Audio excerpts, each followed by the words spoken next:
ശ്രീ പെരുമാങ്ങോട് വിഷ്ണു വാമനമൂർത്തി ക്ഷേത്രത്തിൽ ശാസ്താവിൻ്റെ പ്രതിഷ്ഠ മെയ് 17 നടക്കും. ഇതിനു മുന്നോടിയായി ശ്രീമദ് ഭാഗവത സപ്താഹ യജ്ഞത്തിന് തുടക്കമായി. മെയ് 16 വരെയാണ് യജ്ഞം.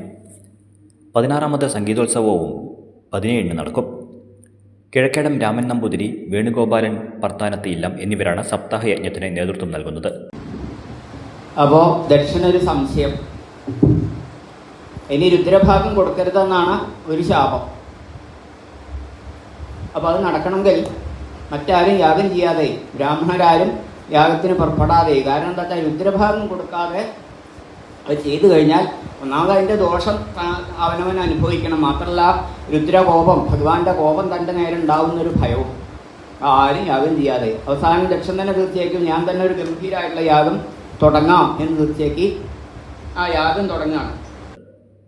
പെരുമനം വിജയൻ നമ്പൂതിരി സഹ ആചാര്യനാണ്. പ്രതിഷ്ഠാ ദിനമായ 17 രാവിലെ വിശേഷ പൂജകൾ ഉണ്ടായിരിക്കും. നവകം, പഞ്ചഗവ്യം എന്നിവയ്ക്ക് ശേഷം വൈകിട്ട് 8 സംഗീതോത്സവം ആരംഭിക്കും. 9:30 വെള്ളിഞ്ഞഴി സുബ്രഹ്മണ്യൻ, സന്ദീപ് ഓങ്ങല്ലൂർ എന്നിവരുടെ പഞ്ചരത്ന കീർത്തനാലാപനം ഉണ്ടായിരിക്കും.